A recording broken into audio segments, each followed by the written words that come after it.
सास, माँ, बहू और बेटी। नहीं नहीं, ये कहानी इन सारे के सारे रिश्तों की नहीं, बल्कि 2 रिश्तों में ही सभी रिश्तों के होने की है। अरे बहू, मेरे और तेरे ससुर जी की रोटी मत बनाना, मैं बना लूंगी, दिन तक ठंडी हो जाती है। बहू जो कि एक वर्किंग लेडी थी। नहीं नहीं माँ जी, मैं अच्छे से कपड़े में लपेट देती हूँ ना, आप क्यों मेहनत करेंगी, माइक्रोवेव में गर्म कर लेना। अरे नहीं बहू, मेहनत मत कर, वैसे भी ऑफिस में कम मेहनत होती है क्या, जा रहने दे। लेकिन बहू मानती नहीं, वो सास ससुर की रोटी बना कर ही जाती है। दोपहर में खाने के वक्त ससुर जी कहते हैं, अरे बहू को रोटी बनाने के लिए क्यों मना कर दिया, क्या हो गया, ठंडा ही तो खाते आए हम लोग हमेशा से। अरे वो क्या है ना, सुबह ऑफिस जाती है, घर का सारा काम करने में वक्त लग जाता है, अरे थकती है वो अलग, तो मैंने सोचा बहाने से ही थोड़ा कम काम करवाऊं। ससुर मुस्कुरा रहे होते हैं, ये तो अच्छा है, बहू को समझना जरूरी है। वक्त बीत रहा था, घर में सब खुश थे कि एक दिन, माँ जी आप शाम को थोड़ा टहलने निकला करें, घर पर रह रहकर हड्डियां जाम होती है, पापा को भी ले जाया करिए, मैं वक्त पर तो आ जाती हूँ।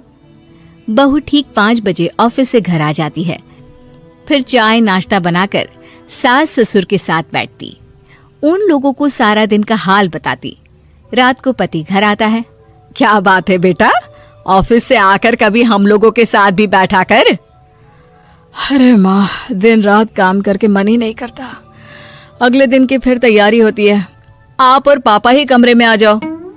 इससे अच्छी तो बहू है, कितना भी थकी रहे, घर आकर हम लोगों के लिए चाय नाश्ता बनाना, फिर बातें करना। बहू ना होती तो हम बुढ़ा बुढ़िया तो बैठे ही रह जाते। सास और ससुर अब बहू के कहने पर शाम की सैर पर निकलने लगते हैं। सास की कई सहेलियां बनती है तो ससुर को भी कुछ बुजुर्ग लोगों का ग्रुप मिल जाता है। कैसा रहा सहेलियों के साथ शाम का वक्त? हम लोगों ने तो भाई खूब योगा किया। अरे हम लोगों को गप्पों से फुर्सत ही नहीं होती।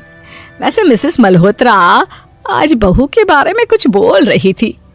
तभी वहां ऑफिस से बहू आ जाती है जो जींस और टॉप में होती है। क्या बात है माँ, क्या कह रही थी आपकी सहेली आपकी बहू के लिए? सास इस बार बहू को कुछ अलग तरीके से देखती है और उल्टा सवाल ही दाग देती है। क्या कह रही थी वो हटा, ये बता, तेरे ऑफिस में तो मर्द भी काम करते होंगे ना? बहू जो अब तक मजाक कर रही थी वो सीरियस हो जाती है। मर्द होंगे नहीं माँ जी, मर्द ही ज्यादा है, हम 5 ही लड़कियां हैं ऑफिस में। अरे तो अच्छा लगता है क्या ऐसे कपड़े पहनती हो? कल से तुम ना साड़ी पहनकर ऑफिस जाना, और हाँ, शाम का नाश्ता थोड़ा जल्दी बनाया करो, नाश्ता बनाकर बाद में ही ऑफिस के कपड़े चेंज करने जाना। बहू को समझ में नहीं आता कि सास को हो क्या गया है, लेकिन वो कुछ नहीं कहती, सीधे किचन में जाकर चाय नाश्ता बनाती है और सास ससुर को दे देती है। अगले रोज बहू ऑफिस के लिए तैयार होती है तो खूब सुंदर सी साड़ी पहनती है और ऑफिस के लिए निकलने से पहले सास और ससुर के पैर छूती है और निकल जाती है। क्या बात है, आज मेधा के ऑफिस में लग रहा है कोई फंक्शन है। अच्छा, पता नहीं, मुझे तो बताया नहीं, वैसे तो सारी बात करती रहती है। अरे देखा नहीं कैसे साड़ी पहनकर जा रही थी? अरे वो तो मैंने ही बोला है उसे। अरे अच्छा लगता है क्या रोज रोज ऐसे सूट या जींस में जाना? बहू हो, बहू बनकर रहो, और आप भी ना मेधा मेधा मत किया करिए, बहू बोला करिए, सर पर चढ़ जाएगी तो दिक्कत हो जाएगी। सास अब बहू को बहू जैसा रखने लगती है, हर बात पर रोका टोकी, हर बात पर ताने। क्या बात है, आजकल लेट आ रही है ऑफिस से? अरे चाय के लिए भी देर हो जाती है, हम लोग फिर पार्क में भी देर से पहुंचते हैं। सभी की बहुएं वक्त से चाय नाश्ता करा देती है अपने सास ससुर को, बस एक तू ही है जो उस वक्त ऑफिस से निकलती है। माँ जी, वो एक रास्ता पुलिस वालों ने न जाने क्यों बंद कर रखा है, जिसके कारण ट्रैफिक ज्यादा हो जाता है। मैं कोशिश करूंगी कल वक्त से पहले निकल जाऊं। ससुर देख रहे होते हैं कि बहू अब परेशान सी रहने लगी है। एक रोज, मेधा, बेटी मेधा। जी पिताजी। बेटा देख जरा कौन सी टी शर्ट अच्छी लग रही है। वो क्या है ना, शाम को सब बदल बदल कर टी शर्ट पहनते हैं, मैं भी सोच रहा हूँ कि आज कुछ अच्छा सा पहन कर जाऊं। हाँ पिताजी, ये सही है। ये लाल वाली ना बहुत जचेगी आप पर। मेरे पापा पर भी डार्क रंग बहुत जचता है। क्या चल रहा है? अरे ससुर के सामने घूंघट तो छोड़ो, ऊपर से रंग बताया जा रहा है टी शर्ट का। अरे बहू, कोई संस्कार दिए नहीं है क्या तेरी माँ ने? बहू इस बार बहुत निराश हो जाती है। वो वहां से तुरंत अपने कमरे में चली जाती है। अब बहू घर का सारा काम करती, ऑफिस जाती, लेकिन साड़ी और सर पर पल्ला लेकर। एक बार पड़ोसन उनके घर आती है। वाह सुमित्रा बहन, बहू का तो रूप ही बदल दिया।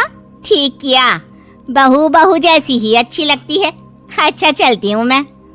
पड़ोसन के जाने के बाद सास बड़ी अकड़ के साथ कहती है, देखा मेरा कमाल, कैसे मैंने मेधा बहू को कंट्रोल में कर लिया। अब बारी ससुर के बोलने की थी। हाँ सुमित्रा, बिल्कुल ये काम तो किया है तुमने, लेकिन कभी सोचा क्या खो दिया? क्या खो दिया? मैंने तो कुछ नहीं खोया जी। खोया है, पहले बहू जब ऑफिस जाती तुम्हारे पैर छूकर तुम्हें गले लगाती, लेकिन अब सिर्फ पैर छूती है। हाँ जी, ये बात तो आप ठीक बोल रहे हैं। पहले घंटों हम लोगों से बात करती, कमरे में ना जाती, ऑफिस से आते ही खुद की चाय, खाना, नाश्ता सब हम लोगों के साथ करती, सारी बात बताती। लेकिन क्या तुम्हें पता है, बहू की तबीयत खराब चल रही है, वो माँ बनने वाली है। ये बात मुझे बेटे ने बताई कि तुम्हें बता दूं। अब सास की आंख में आंसू थे। वो समझ गई थी कि लोगों के कहने में आकर उसने क्या खो दिया। शाम को बहू घर आती है तो माँ किचन में पकोड़े तल रही होती है। अरे माँ जी, आप रहने दीजिए ना, मैं आ तो रही थी। अरे नहीं, जा तू चेंज कर ले, मैं नाश्ता और चाय टेबल पर ही लगा रही हूँ मेधा। सास के मुंह से अपना नाम सुनकर बहू को बहुत अच्छा लगता है। माँ जी, कोई गलती हो गई है क्या? मेरे होते हुए आप काम करे, ये ठीक नहीं है। संस्कारी और समझदार बहू सास को माँ समझती है, लेकिन सास की बेवकूफी उसे सास ही बनाकर रखती है। बहू, मुझे भी थोड़े संस्कार और समझदार बनने का मौका दे, जिससे मैं भी बहू नहीं बेटी को देखूं तुझ में। और हाँ, मेरा होने वाला पोता क्या कहेगा कि दादी ने तो मेरी माँ को बहुत परेशान किया। बहू सास को गले लगा लेती है। नहीं माँ जी, वो कहेगा कि माँ को तो दादी ने बेटी बनाकर रखा है।